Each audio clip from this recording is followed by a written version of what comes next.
All of us have heard numerous stories about the existence of strange and supernatural beings and their presence in human life, especially concerning the disturbances they create. These stories have existed in various forms in the East and West throughout history. Since ancient times, it is said that unless there is something, people wouldn't talk about it. Regardless, there is something, but what exactly it is what I want to explain to you. Let's start with Western countries, specifically the Christian context. The term ghosts, or even extraterrestrial beings, must have come to your ears. I'm sure you've seen at least a few movies or series about them.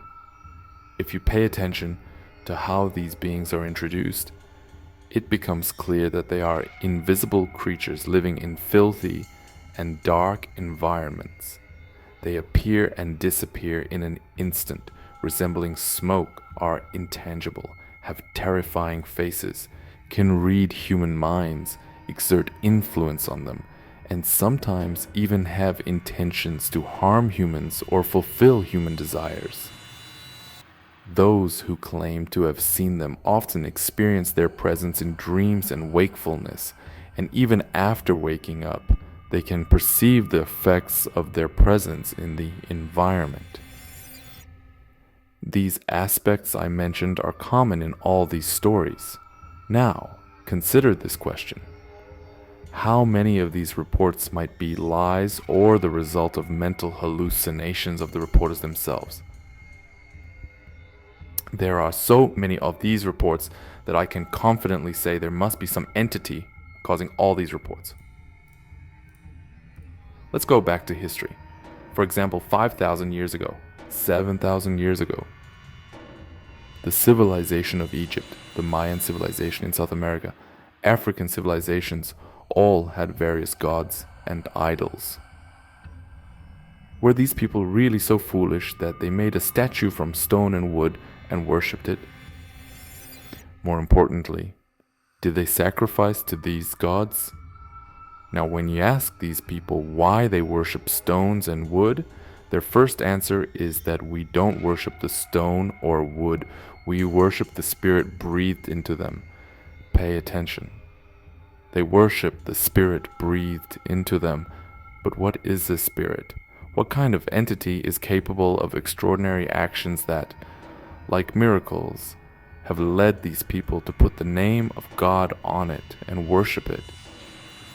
And when you put all these together, it makes you look a bit deeper into the matter and not simply dismiss it as nonsense, because science cannot prove these things.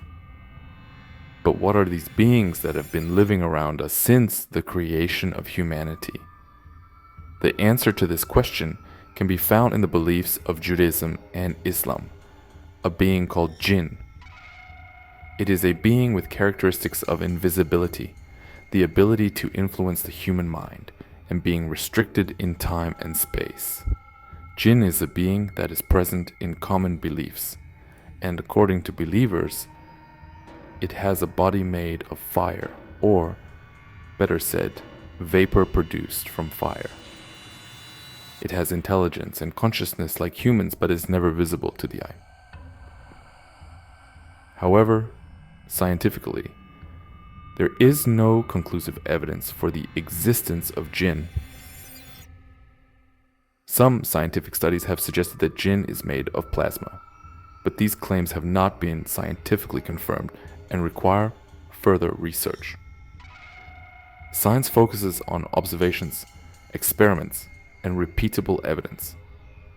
So far, no compelling scientific evidence has been presented for the existence of Jinn. Claims about seeing Jinn are mostly considered as mental experiences and lack scientific proof. The reason for the unproven existence of Jinn may lie in scientists' attempts to prove or disprove the phenomenon using available tools. Some argue that people's belief in the existence of Jinn conflicts with their interests, and these individuals, found in various fields like politics, economics, and trade secure their interests through these beings. In simple terms, they don't want the public to gain too much power and they don't want to lose control over them. But if you ask how these individuals use Jinn for their personal gain, I must say it's simple. Imagine you want to have a business deal with someone. You attend a business meeting, and even before that, you exactly know what's going on in the other person's mind. You can easily take the upper hand in negotiations. For example, people usually negotiate about maximum benefits so that in the end, they don't lose the minimum and even gain more. If your price is $100 but your customer suggests $50, if you know they would agree to $90, you can start with $90 and that's it. No accepting lower offers. However, if you don't know, which is often the case, to avoid losing the customer, you might agree to a deal, even at $60, significantly lowering your profit. Here, the Jinn's duty is not only mind reading, but also influencing and even controlling people's minds. I must mention that Jinn don't communicate in the way we are talking right now. They communicate telepathically. For example, you don't need to use your mouth and tongue to talk to a Jinn. You can communicate with them in your mind, just like when you talk to yourself in your mind. Generally, before making any decision, we all talk to ourselves in our minds, evaluating various factors based on the information we have and the experiences we've had. Now let's look at this differently. If it's possible for thoughts to enter your mind without you realizing it, thoughts that have no internal origin in your mind but enter and repeat over and over, I promise you that they will undoubtedly influence your decision. But it's not the decision you wanted. It's a decision created by the thinker in your mind that you unconsciously used. And you made the final decision. Jinn work in this way. Let's go back to the business meeting example.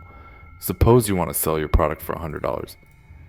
If you can implant the thought in the customer's mind that $100 is excellent, and if they don't buy it, they'll miss a chance because the market price will soon go up. Buy this product and keep it in stock. You can sell it at a much higher price later. Huge profits are waiting for you.